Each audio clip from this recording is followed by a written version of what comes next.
तकरीबन 100 से ज़ायद police officers जो थे वो ज़ख्मी हुए और पूरे पंजाब में तकरीबन कोई 2600 से ज़ायद कारकुनान थे, उनको हिरासत में भी लिया गया। कंटेनर्स जो हैं यहाँ पे लगाए गए हैं और यहाँ पर पुलिस की भारी नफरी यहाँ पर मौजूद है। ड्राइविंग रोड से या मुल्तान रोड से इधर आता हूँ तो ये तीसरा दिन है कि हम गलियों में ज़लीलो ख्वार हो रहे हैं।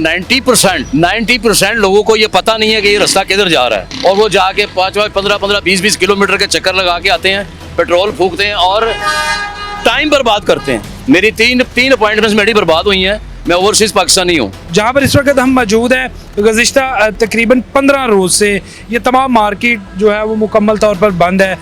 उसके बाद तकरीबन 1600 से ज़ायद पुलिस अफसरान, पुलिस एहलकार वो ज़ख्मी हुए और तकरीबन 70 से ज़ायद ऐसे मुलाजमीन हैं जो मुकम्मल तौर पर मजबूर हो चुके हैं सारी ज़िंदगी के लिए। ये पैसे की फंडिंग जो थी ये कहाँ से हो रही है, जबकि 50,000 इंडियन रुपीस भी ऐड थे, एक मजहबी जमात, इंडियन पैसे, ये मामला है क्या? जी अस्सलाम वालेकुम जी, इस वक्त हम यतीम खाना चौक पर मौजूद हैं और आप देख सकते हैं यहाँ पर 7 दिन गुजर जाने के बावजूद ट्रैफिक जो है मुकम्मल तौर पर बंद कर दी गई है।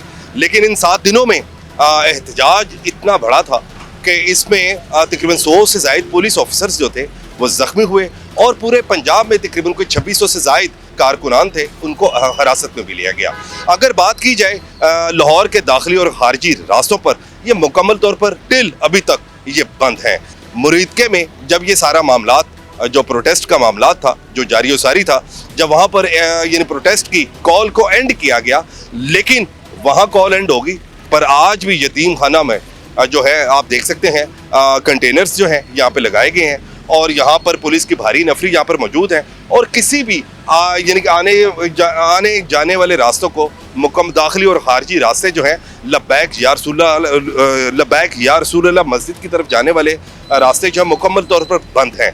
हमारे साथ यहाँ पर शहरी जो हैं जो मज़ीद मुश्किलात का सामना कर रहे हैं इस ब्लॉकिंग की वजह से, हम इनसे जानते हैं कि इनका इस बारे में क्या कहना है। अस्सलाम वालेकुम जनाब। जी बताइएगा कि ये जो लब्बैक या रसूलल्लाह की जो प्रोटेस्ट का एहतजाज का जो सिलसिला अभी तक जो जारी है, इससे यानी कि जो रास्ते दाखिली और खारजी रास्ते जो मुकम्मल तौर पर बंद कर दिए गए हैं, इस हवाले से आप क्या कहेंगे? सर वो नेशनल रास्तों का तो मुझे पता नहीं है। मैं ड्राइविंग रोड से या मुल्तान रोड से इधर आता हूँ तो ये तीसरा दिन है कि हम गलियों में ज़लीलो ख्वार हो रहे हैं। 90% लोगों को ये पता नहीं है कि ये रास्ता किधर जा रहा है और वो जाके 5-15-20 किलोमीटर के चक्कर लगा के आते हैं, पेट्रोल फूकते हैं और टाइम बर्बाद करते हैं। मेरी तीन अपॉइंटमेंट्स मेरी बर्बाद हुई हैं। मैं ओवरसीज़ पाकिस्तानी हूँ।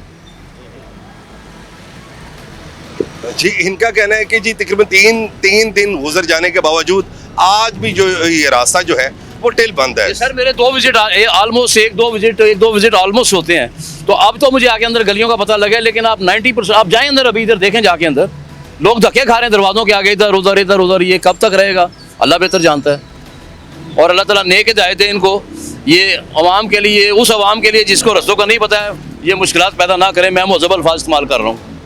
जी जैसे कि नाज़रीन आपने सुना कि ये ओवरसीज़ थे, इनका कहना है कि ये रास्ते बंद होने की वजह से मज़ीद हमें कई मुश्किलात का सामना करना पड़ता है क्योंकि हम इन रास्तों से नावाकिफ़ हैं।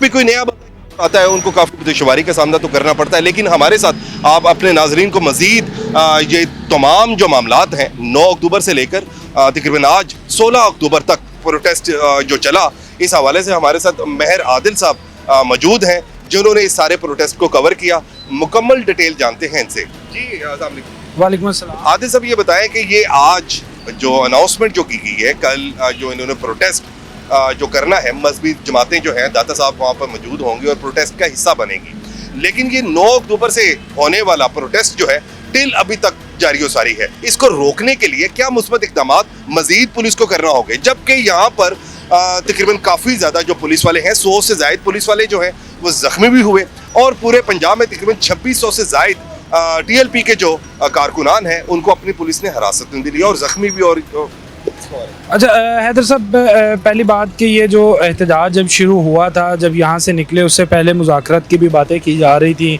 और कि इस मामले को ना अभी, क्योंकि अब मुल्की हालात अगर देखें तो एहतजाज के हवाले से साजगर नहीं है, एक बैरूनी दबाव भी है, लेकिन जब एहतजाज के लिए निकले तो मुख्तलिफ जगह पर इनको इंगेज किया गया, रोका गया कि रास्ते ना जो है वो बंद हों। जहाँ पर इस वक्त हम मौजूद हैं, गुज़िश्ता तकरीबन 15 रोज़ से ये तमाम मार्केट जो है वो मुकम्मल तौर पर बंद है। अच्छा, गुज़िश्ता जब ऐलान किया गया एहतजाज का, जब पुलिस यहाँ पर पहुँची, आकर बातचीत करने की कोशिश की गई कि किसी ना किसी तरह से इसको मौखर किया जाए, तो उससे पहले भी ये मार्केट तमाम जो है जहाँ पे इस वक्त हम खड़े हैं बंद है। उसकी वजह क्या है कि मरकज़ जो है वो यहाँ पे है, उस मजहबी जमात का यहाँ से निकलना था, लीड करना था, लेकिन जैसे ही निकले फिर रास्ते में पुलिस के साथ झड़पें हुई। ये जो एहतजाज था ये पूरे तशद्दुद एहतजाज बनता गया। लेकिन आदिल साहब ये बताइएगा कि जी ये मजहबी जमात जो है, जो काफ़ी सरगर्म प्रोटेस्ट में नज़र आती थी, इनका मुतालबा था हम पुरअमन तरीके से अपनी रैली को निकालेंगे, प्रोटेस्ट करेंगे और अपने जो भी मुतालबात हैं उसको पूरा करेंगे, लेकिन ये कशीदगी जो थी ये कैसे बढ़ी? अच्छा, राना साहब, बात यह है कि मुतालबात पुरअमन तरीके से जाना या मुतालबात मनवाने, मुतालबात के अगर हम देखें तो कोई एक स्ट्रॉन्ग मुतालबा वो नज़र आना चाहिए। पुरअमन कैसे हुई?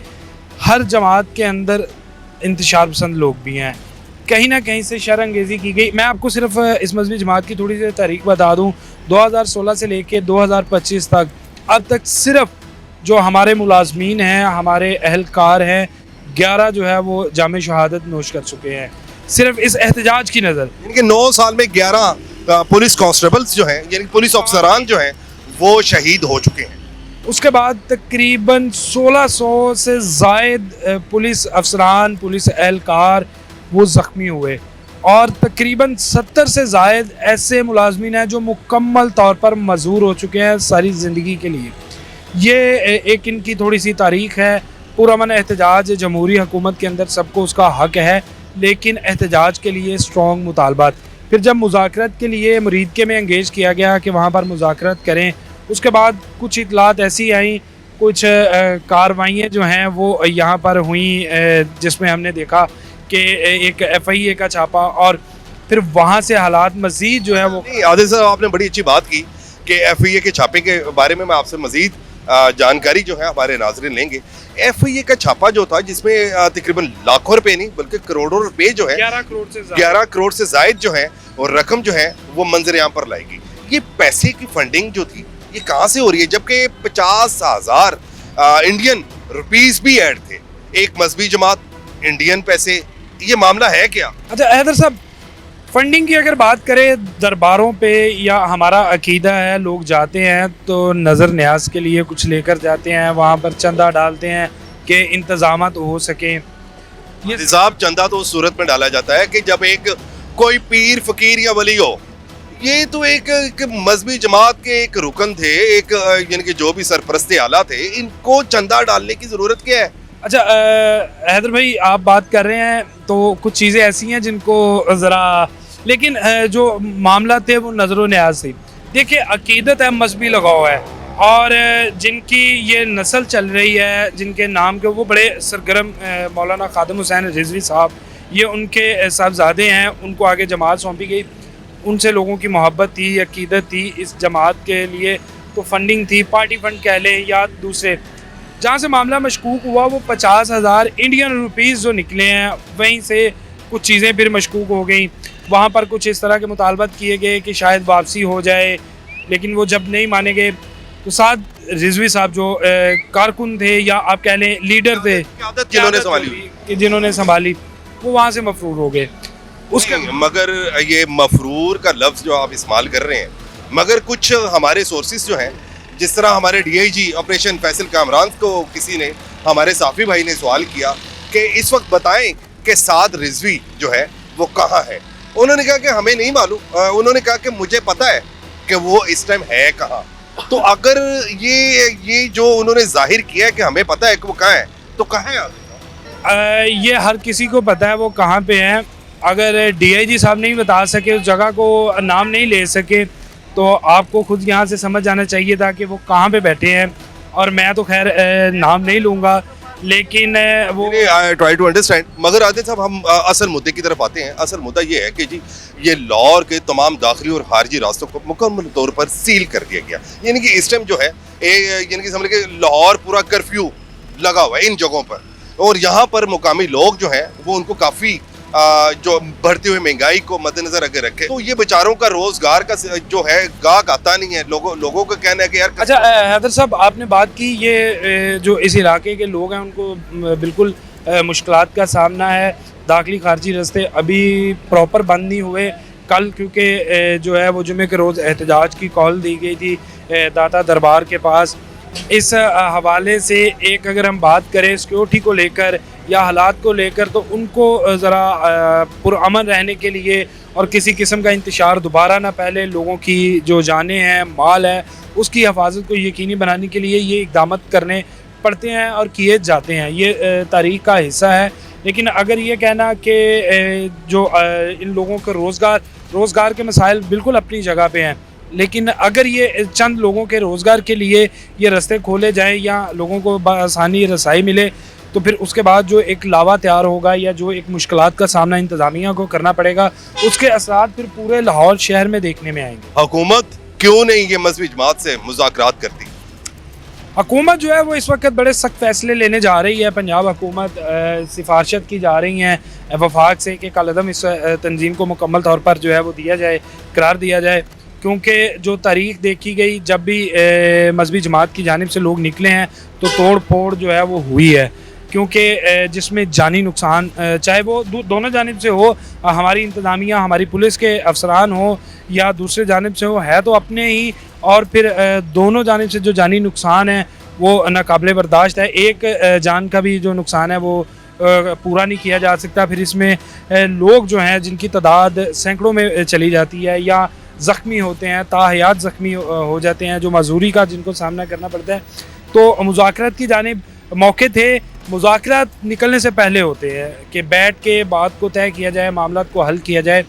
अगर कोई फेस सेफिंग के लिए कोई रास्ता चाहिए तो हुकूमत वो भी मुहैया करती है कि ठीक है, कारकुनान के अंदर जो गुस्सा जिसको ठंडा करने के लिए। लेकिन जब आपके एहतजाज इस कदर पुरतशद्दुद बन जाए, मुरीदके के हालात आपने देखे कि किस तरह से एक SHO जो है फैक्ट्री एरिया के, उन्होंने जामे शहादत नोश किया।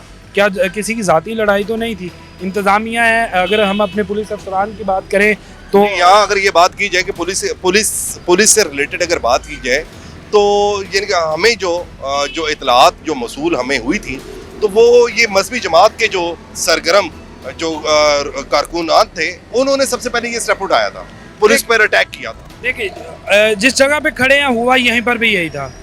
आप पुलिस वालों को यरगमाल बनाएंगे, जो हमारी रियासत के साथ तो मुकाबला करना नामुमकिन है। रियासत के साथ मुकाबला नहीं है।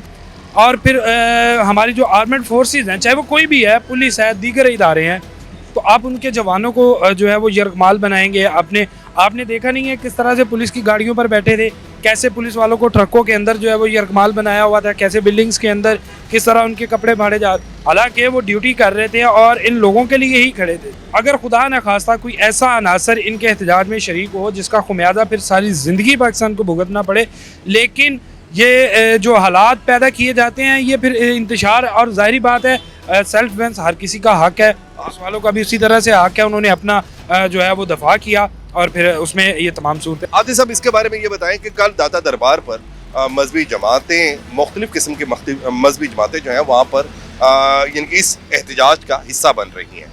इस बारे में आप क्या कहना चाहेंगे? क्या आप समझते हैं कि उनका प्रोटेस्ट, उनका एहतजाज, और दूसरी जानब वकला जो हैं वो भी सरगर्म नजर आते हैं, उन्होंने भी बैनर्स अपने तोड़ दिए, उन्होंने भी अलग-अलग सड़कों पर निकल आए। हैदर साहब, अगर हम बात करें कल के प्रोटेस्ट की, तो कल प्रोटेस्ट को इतना वो नहीं होगा पुरतशद्दुद, क्योंकि मुख्तलिफ उलमा इकराम वहाँ पर होंगे। बड़े आराम से, बड़े स्मूथली तरीके से इस प्रोटेस्ट को जो है वो किया जाएगा।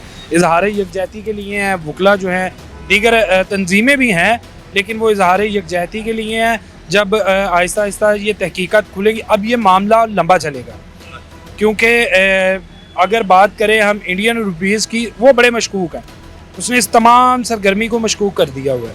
तो उसके बाद तहकीकात, अब ज़ाहिरी बात है तहकीकात बड़े ऊपर वाले लेवल पे होंगी, फिर वो ये सारी चीज़ें जब कौम के सामने रखी जाएंगी तो सब कुछ क्लियर होगा। लेकिन कल का एहतजाज या मुजाहरा या आप उसको एक रैली कह लें, वो बड़ी पुरअमन होगी। लेकिन अगर कोई इंतशार की कोशिश की गई तो अदारे जो हैं वो पहले से मुतहरिक हैं और मज़ीद, और वो उनको फेस करेंगे, और जिस तरह पहले रोका गया है उस तरह मजीद रोकने की कोशिश जो है वो की जाएगी। जी नाजरीन, जैसे कि आपने सुना महर आदिल को, उन्होंने बड़े तहलका अमेज इंकशाफात का जो है इजहार किया। उनका ये कहना है कि कल का जो प्रोटेस्ट जो है ये कोई ये वो वाला प्रोटेस्ट नहीं होगा जो 9 अक्टूबर को लाहौर की सड़कों पर रवां दवा था। तो लिहाजा कल का जो प्रोटेस्ट है ये बड़ा पुरअमन होगा। इसमें तमाम मजहबी जमातें जो हैं अपना नेक्स्ट लाएमल जो है वो तैयार करेंगी। लेकिन सवाल ये है कि जो इस मजहबी जमात के जो सरबराह हैं साद रिजवी साहब, वो इस वक्त हैं कहाँ। इसके साथ ही अपने मेज़बान हैदर राना को इजाज़त दें। अल्लाह हाफिज़।